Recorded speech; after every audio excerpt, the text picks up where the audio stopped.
Hey guys, I'm Dorian, and today I'm going to be reviewing the Smith Wesson M&P Shield 2.0.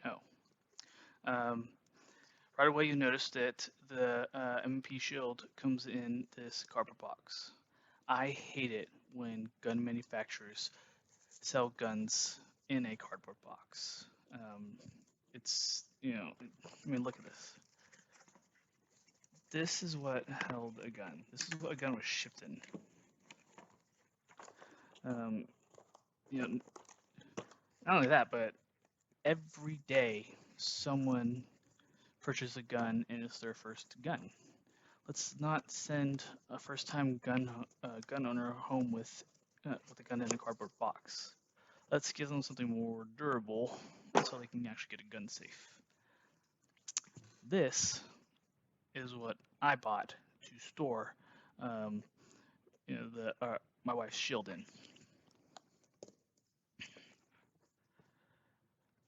and this is the M&P Shield 2.0. Obviously, the Talon grips I added.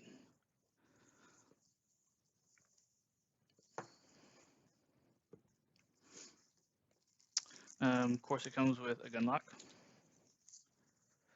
manual, verbiage from the ATF, um, California warning, of course, and a warranty card.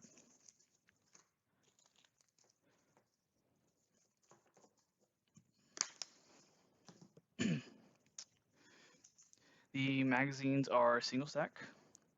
There's an 8 round that comes with a grip extension, and then a 7 round which does not come with a grip extension, but I added this grip extension, for $10. Allows you to wrap your pinky around it. So one of the major differences between the 2.0 and the 1.0 are the aesthetics, how it looks, and they are actually very subtle. So this is my wife's M&P Shield. This is my brother's M&P Shield. His is a 1.0. So when you first glance, you look at him, you don't really see it.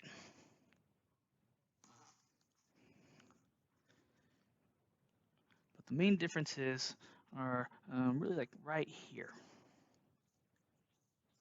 So this has a little bit of, I don't know, what you call that, flare, grip, I guess. I don't know why you would be gripping a gun there. I'm not even sure if you can see that. The 1.0 does not have that. And then little subtle, little bit of difference right here and right here. Well, of course, I put these Talon grips on here, but this everywhere you see this texture on the Talon grip, the actual gun has that too, where this one's a little bit smoother. We put this grip on here not because it added grip; it actually, had pretty decent grip. We just did it because my wife liked the way it contrasted, and I do too. It gives it a little bit of styling. The other thing that supposedly is a major difference is the trigger.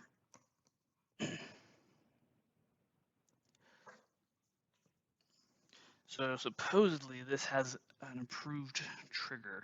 This is still the same safety striker trigger as the 1.0, but it's improved, supposedly.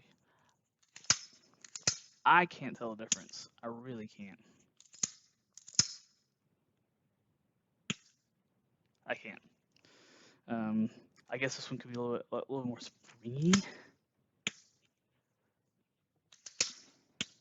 You're not gonna really notice that when a bullet is launched out of it. You're gonna notice a bullet launching out of a gun, not something being a little bit more springy. Just like the 1.0, the 2.0 has the same basic sights. But just because they're basic doesn't mean it's a bad gun. This gun's actually very accurate. I like shooting this gun. I paint the sights phosphorus green. I don't do that so that my wife can aim her sights in the dark. phosphorus paint, it sucks like glow in the dark. It lasts for like 2 minutes. I do it because it gives a nice, bright, contrasting green color, um, so it's easier to see during the daylight.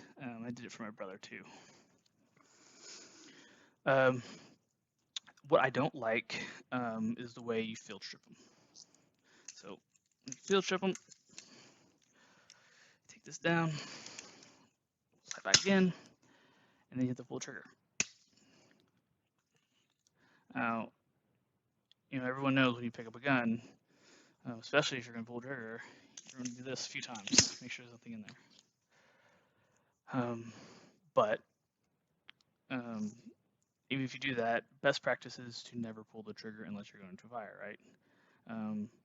Obviously, when you need to test it or when you're comparing the two trigger pulls, you're going to do that. But you always want to you really do want to be careful, and pulling a trigger, well, accidents can happen. So I hate that that's how it's field stripped. But anyways, so here's the slide, recoil spring, barrel. That's pretty much it. It's pretty standard. And looks very similar to the 1.0. Very similar.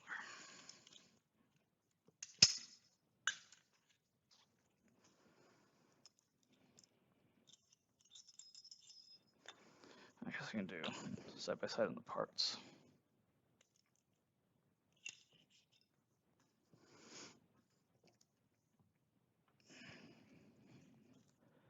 So, recoil springs.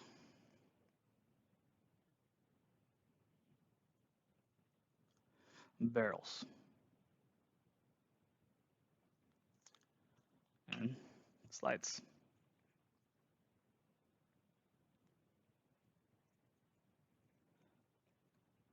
Very similar. Very similar. It's almost as if they engraved a 2.0 on it and said it's the they've made some upgrades to it. That's what it feels like to me, anyways.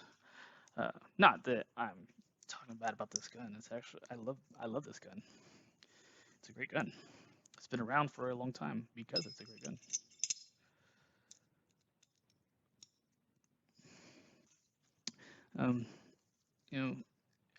It's pretty easy to get in there and clean. You can squirt some solvent in there and then do this, and you can really most of the gun clean without having to actually really take it apart, which is always nice. What I don't like about this gun, and really it's my wife,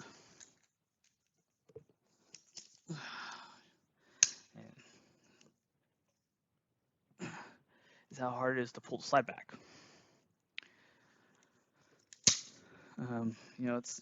It's got a good bit of resistance. It's got so much resistance that when my wife has to pull slide back, she actually has to switch hands so she can get her dominant hand to pull back, which is not ideal in a life or death situation. When you're fighting for your life, you're going to want to keep your gun in your firing hand. But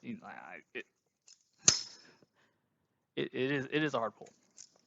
I know the Smith Wesson EZ just came out.